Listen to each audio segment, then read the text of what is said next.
Master of Glory, Imam Ali, peace be upon him, was born on 13th in the Rajab in the year 23 before Hijrah, inside the house of God, Kaaba.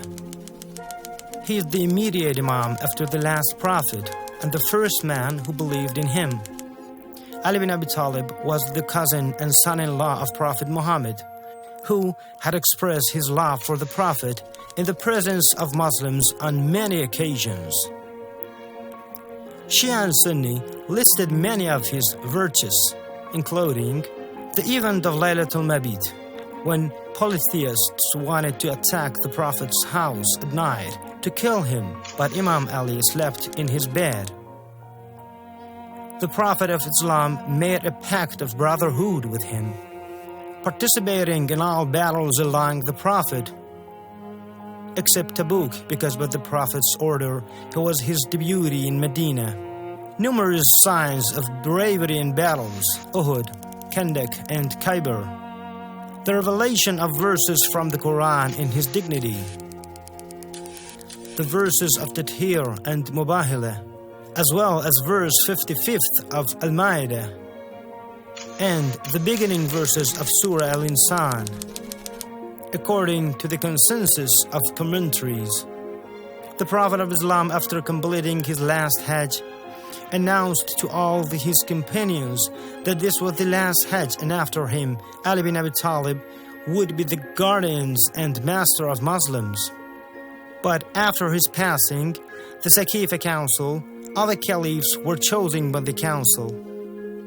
For 25 years, Imam Ali avoided political and government-related issues, rather focused on scientific and social issues. The fate of many Islamic sciences, such as Arabic grammar, theology, jurisprudence, interpretation of the Quran, and the collection of the Holy Quran, went under his tutelage. After Uthman, people gathered around Imam Ali and asked him to take over the leadership of Muslims. At first, he rejected, but with people's persistence, Imam Ali agreed and accepted his responsibility. Hence, Sunnis consider him their fourth caliph. After Imam Ali accepted the caliphate, he found enemies, including Talha and Zubayr, who thought that the rule of Kufa and Basra would be handed over to them. They started the war of Jamal under the pretext of revenging the blood of Uthman and were badly defeated. Then, a year later, the Battle of Siffin took place against the troops of Muawiyah. Though Imam Ali wrote a letter before the war to solve the problem, but Muawiyah rejected the advice. The troops of Imam Ali were on the verge of victory. Amr tricked many of Imam Ali's troops by placing the Qurans on prayers, and they demanded arbitration. They forced their master Imam Ali to send a naive person by the name of Abu Musa Ash'ari for the arbitration.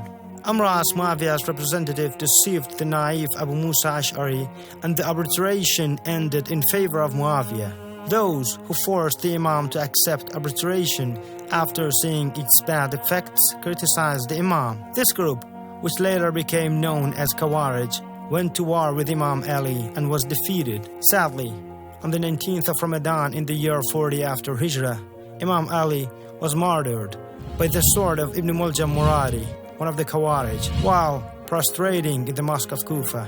In the book Man of 250 Years, written by the supreme leader of Iran, we read, "The presence of Imam in many ways and in various conditions is an eternal and unforgettable lesson for all human generation, whether in his individual and personal action, in his worship, in his piety, or in his fight against his ego and sensual and material motives." The sentence of Imam Ali is still resounding in the space of creation and the space of human life.